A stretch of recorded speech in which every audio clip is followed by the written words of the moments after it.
আজই ডাউনলোড করুন আর এনজয় করুন আপনার পছন্দের শো। আমার বোঝা উচিত ছিল যে আমি তোর আত্মসম্মানে আঘাত করে খুব ভুল করেছি, সেই জন্য আমি তোর কাছে ক্ষমা চাইছি।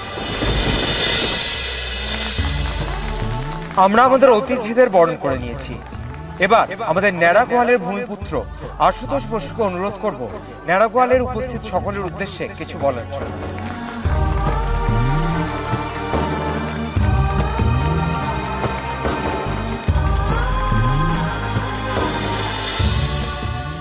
সকল ন্যাড়া গোয়ালবাসী আমার ভালোবাসা আর প্রণাম নিবেন। এই মাটির জন্য কেন আমার এত ভালোবাসা, কেন আমার এত টান জানেন? এই মাটিকে আমি মায়ের মতো ভালোবাসি। এখানকার মানুষ দেখিয়ে দিয়েছে, ন্যাড়া গোয়াল চোখে আঙুল দিয়ে দেখিয়ে দিয়েছে, যত বড়ই বিপদ আসুক না কেন একসাথে কিভাবে মাথা উঁচু করে লড়তে হয়। সেজন্য আমি বারবার ফিরে আসি এই পুণ্যভূমিতে। আমার বিশ্বাস ন্যাড়া গোয়াল আগেও যেমন শির দ্বারা শক্ত করে লড়েছে, ভবিষ্যতেও তেমনই ভাবে লড়বে। জয় বাবা ভুবনেশ্বর, জয় বাবা ভুবনেশ্বর, জয় বাবা ভুবনেশ্বর, জয় বাবা ভুবনেশ্বর।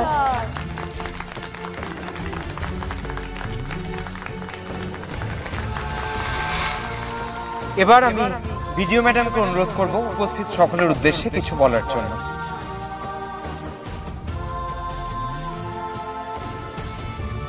নমস্কার, শুভ সন্ধ্যা। আশুতোষ বাবুর কথার রেস ধরে আমি আমার কথা শুরু করছি। সম্প্রতি এই গ্রামে যে বিপদ আছড়ে পড়েছিল, সেই বিপদ কিন্তু ভয়ঙ্কর আকার নিতে পারত, কিন্তু আজকে পারুল চক্রবর্তী আর গোপাল চক্রবর্তী অসীম সাহসিকতা আর উপস্থিত বুদ্ধির জন্য গ্রামের প্রচুর মানুষ সুরক্ষিত।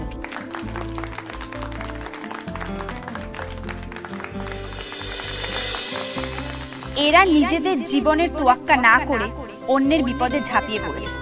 শুধু তাই নয়, অন্যরা বিপথে পা বাড়ালে তাদেরকে সঠিক রাস্তা দেখিয়ে দিয়ে নিজেদের শির দ্বারা সোজা করে বাঁচতে শিখিয়েছে। আমি সবাইকে কথা দিলাম, পারুলের ওপর যে আক্রমণ হয়েছে পুলিশ তার তদন্ত করবে এবং এর পিছনে যে বা যারা আছে তাদেরকে আমি খুঁজে বের করব এবং তাদের সবাইকে উপযুক্ত শাস্তি দেব।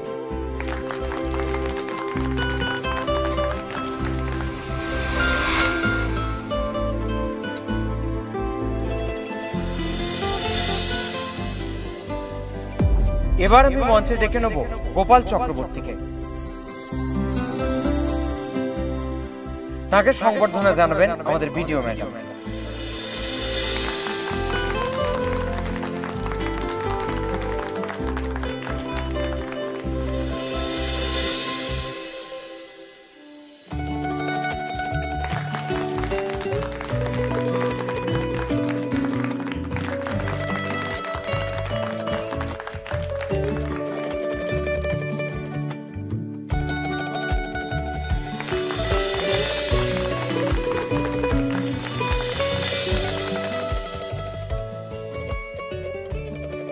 Well done, Gopal.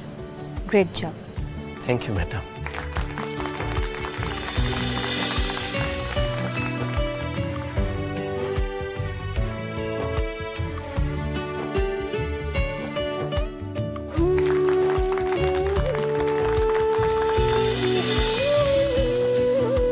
এবার আমরা মঞ্চে ডেকে নেব ন্যাড়া গোয়ালের ভূমিকন্যা পারুল চক্রবর্তীকে।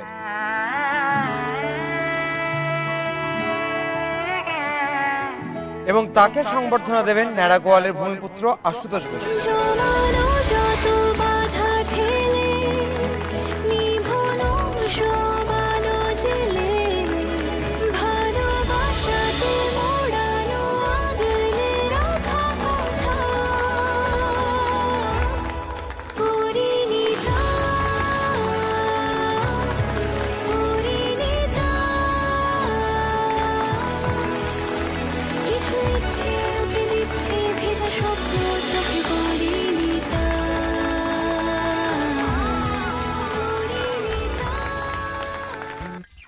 বাবা, দাদু পারুলকে সম্বর্ধনা দিচ্ছে, তো ইতিহাসে থাকবে। তুই আমার গ্রামের জন্য যা করেছিস তা আমি কোনোদিন ভুলব না।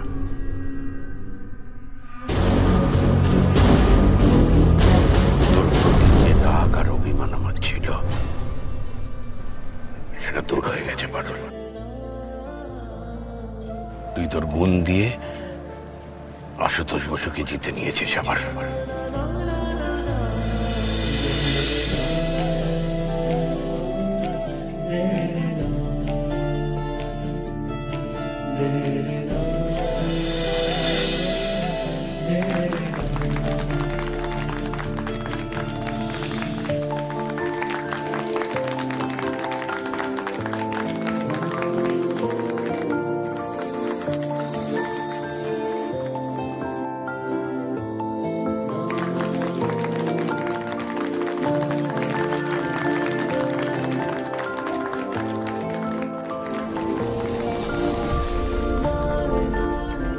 এমনটা ভাবিস না যে আমি কিছুই জানি না। আমি খুকির কাছ থেকে সব শুনেছি যে তুই ন্যাড়া গোয়ালে বেড়াতে আসিসনি। তোর আমার উপর এত অভিমান যে তুই বসু বাড়িটা পাকাপাকি ভাবে ছেড়ে চলে এলি। হ্যাঁ দাদু, আসলে পরিস্থিতি এমন ছিল তাই বলে আসতে পারি নাই। মানুষ যাকে ভালোবাসে না তার উপরেই রাগ আর অভিমান করে। আমি তোকে ভালোবাসি বলি তো চারটে কথা শোনাই পারো, তাতে তুই এত অভিমান করে থাকবি? আমার কষ্ট হয় না বল? আমি যদি তোকে আপন না ভাবতাম, নিজের না ভাবতাম, তাহলে তোর রাগ অভিমানে আমার কিছু যেত আসতো বল?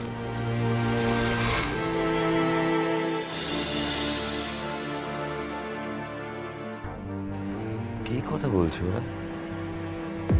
আমি বাসুকে বলে দিচ্ছি তুই আজকে আমাদের বাড়িতে থাকবি আমাদের সাথে। না দাদু, বসু বাড়িতে আমি ফিরবো নাই। কেন? আপনি যখন ইচ্ছা আমাকে ডাকেন, আমার যখন ইচ্ছা তাড়িয়ে দেন। আমার না নিজেকে বড্ড ছোট বলে মনে হয়, আর আত্মসম্মানের পাঠ তো আমি আপনার কাছ থেকেই পড়েছি দাদু। তাই আমি ফিরে যেতে পারবো না। বুঝেছি, ন্যাড়া গোয়ালের আত্মসম্মান তো আমার মতেই প্রবল, সেই জন্য তোর অভিমান এত বেশি। পারুল, আমার ভুল হয়ে গেছে। আমার বোঝা উচিত ছিল যে আমি তোর আত্মসম্মানে আঘাত করে খুব ভুল করেছি। সেই জন্য আমি তোর কাছে ক্ষমা চাইছি। চল বাড়ি ফির। না দাদা, কি করছেন?